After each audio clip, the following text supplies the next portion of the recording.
Hi there folks, next up I'm going to take a look at a $2.99 Mastertronic Plus release, one of the later releases on the Mastertronic Plus branding. The game is called Super Stock Car. Front cover here has got quite a decent picture. It says Super Stock Car, got lots of cars racing along. Interestingly, there's some product placement there as well, Dunlop, Firestone and Pirelli. Don't imagine they actually paid for that. And the Mastertronic Plus logo at the bottom there. Logo on the spine and the $2.99 price point. And on the back some screenshots, and you can see it's an overhead view racing game. Something like Micro Machines perhaps. And it says pick a power car and race around 6 scintillating tracks on the quest to become the meanest, hardest, fastest driver in the world. Inside of course we've got the instructions, and we start with the loading instructions, the controls. As you can see there, it says plug in the joystick and drive baby drive. Oh, apparently you can also blast bullets at other cars, and the spacebar to lay mines. I don't really remember that in stock car racing. And then it goes on to give you lots and lots of blurb about basically you're a guy called Rick Radial and you're entering a stock car racing circuit, etc, etc, none of which is particularly interesting or relevant other than the fact you've got to drive a car. And also it seems you can design your own course by pressing the R key. That could be interesting. And apart from that, we've got some foreign language instructions as is customary on these inlays. And that is all.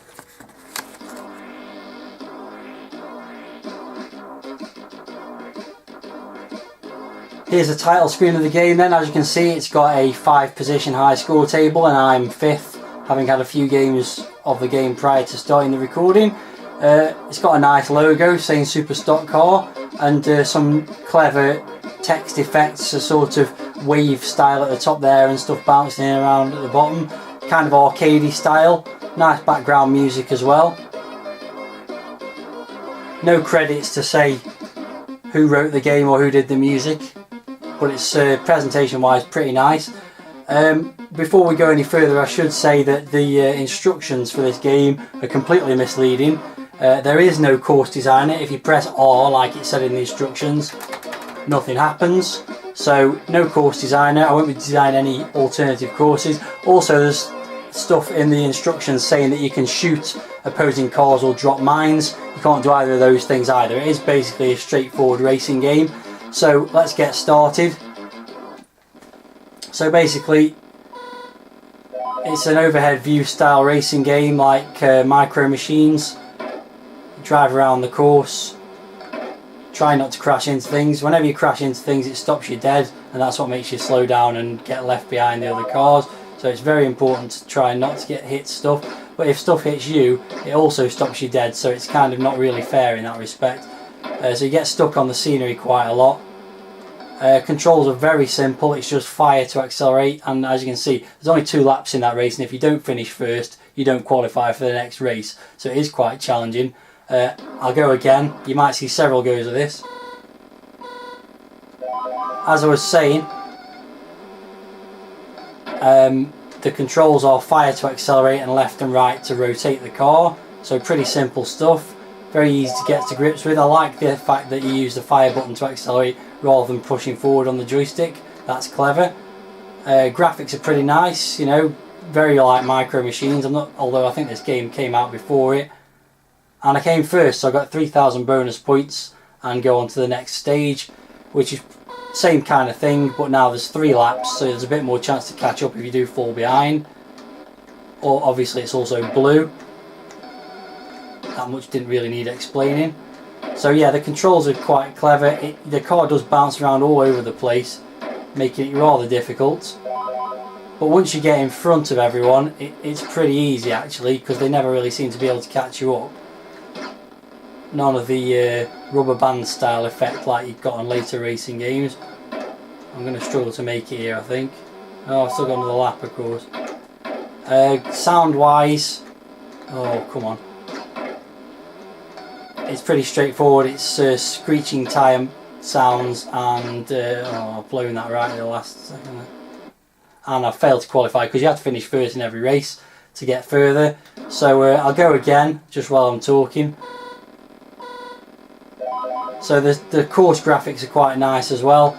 Very samey, it's just the same sprites repeated over and over again in different colours, so nothing too spectacular about the graphics, but they are nicely done. The scrolling's good.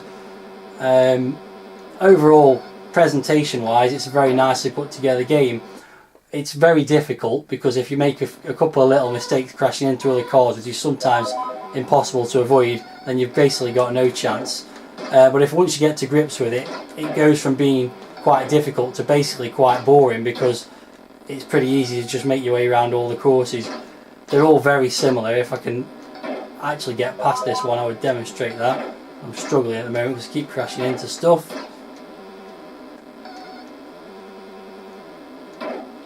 Oh, that was close.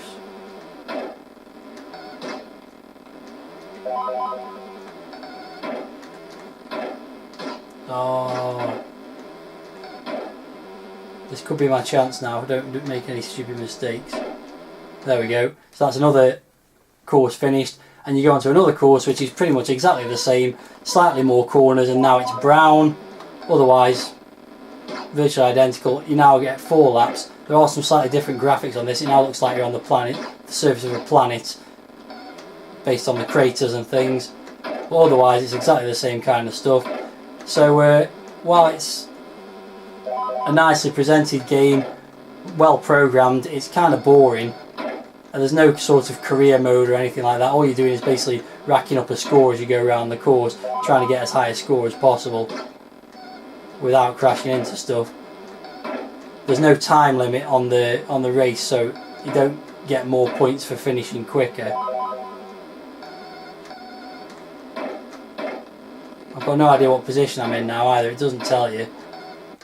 And I obviously wasn't in first position, and it's game over. So I could go on, but basically I've managed to get to level 5 in the past, and it's pretty much exactly the same. It's just drive around the course. It's usually somewhere between 2 and 5 laps. It does vary from course to course, but in the end all you've got to do is get on the high score table, which, as you can see, I managed to do once with 49,000. I think to get over 60,000 to move up the leaderboard, you would have to complete something like 7 courses. So that's pretty much it. It's quite a nice little game. Kind of got the feeling that it's a little bit sort of unfinished. There should have been a bit more to it in terms of maybe being able to upgrade the car, or maybe a 2-player option to race against each other, or just anything really to make it a little bit more interesting. So it's sort of borderline worth $2.99 if you can get past the frustrations of the early goes through the game. But there's not really much more to say about it. Not a bad little game, certainly very nicely presented, but lacking a little bit of a something.